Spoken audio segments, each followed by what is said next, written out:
Welcome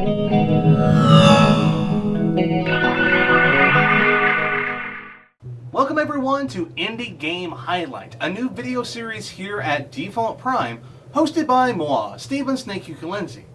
Now, this video series is meant to show off some indie games that are either free or on the cheap that you may not necessarily have heard of before. Of course, these are going to be more of recommendations than actual reviews, because some of these games I feel can be quite hard to do a proper review on. So anyways, what better way to start off this very first episode than to showcase one of the games that I enjoyed when I first started getting into indie games, Spectre. Shepard. That's not even the right joke. Spectre is one of those games that has a larger focus on story and experience over actual gameplay. In fact, the actual gameplay portion is primarily just you walking around and maybe like 5 or so minigames. And depending on who you are, those statements can already turn you off to this game, which is quite understandable as it's not for everyone. Especially for the younger crowd out there who's all about shooting things in the face again and again. And then they send me mean messages. I get the point, you beat me. Anyways, you are Joseph Wheeler, an elderly man who likely has experienced Alzheimer's. He's out watching the snow when a woman approaches and wants to know what he sees. This is where the game and his story begins. From the start, you can select several key times in Joseph's life to begin his story, be it his earliest memories as a kid, as an adult, or even starting his tale on this very night. In each time of his life, there are several memories that you can choose for Joseph to share. But as you progress through his life, there'll be two types of memories, black and white. Now, the white memories progress the theme apparent in Joseph's memories, while the black memories distort the theme, and before you know it, he loses track completely. Speaking of themes, there are 52 themes in the game, and each of these themes have their own endings.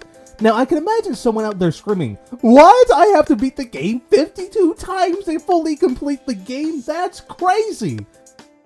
Well, arguably, yeah. But you'll actually probably beat it more than that to fully get all of the endings. See, here's what I enjoy about the game. You can have a unique story and experience every single time. New parts of Joseph's life will be revealed, even though in the end, the connecting theme told is one that you've already heard before. Every time I come back, I'll learn a little more about Joseph. Some good and some bad, though I might come to the same ending I've experienced several different times. Also of note is that even if you do fail the minigames for these memories, it's not game over, or it doesn't go all Prince of Persia on you. No, that's not what happened. Let me begin again. All that happens from failing a memory is that the outcome to the memory changes. Say, for example, in one scenario, Joseph is telling a story about how he wanted to go out in the snow when he was a young child, but his mother wouldn't let him.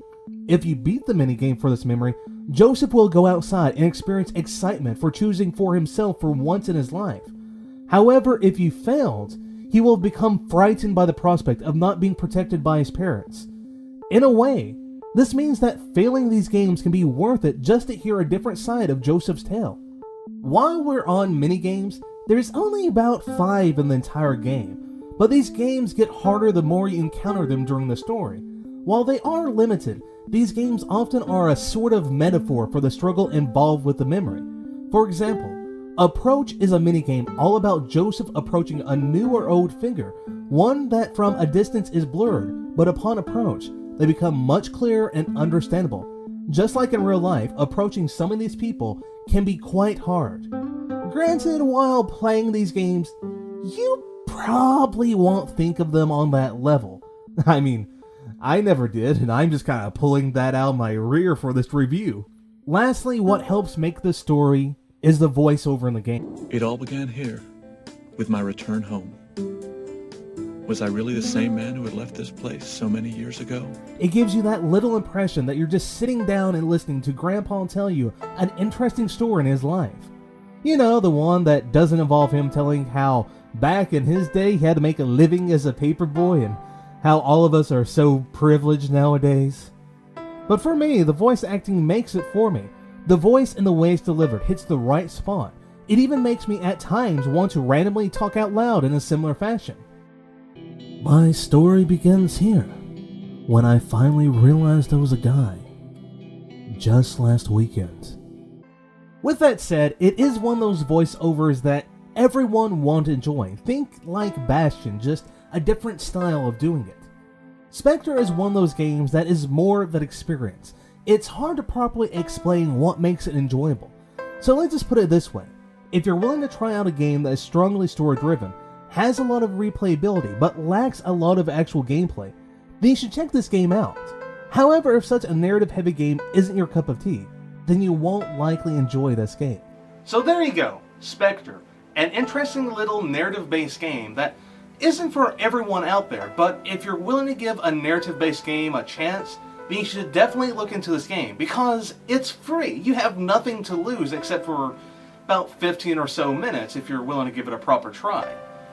But next time on Indie Game Highlight, we're going to highlight a game that involves you hunting a very elusive beast. Anyways, thank you for watching, and also remember to subscribe to us here for more indie game highlights, as well as our news, previews, and reviews.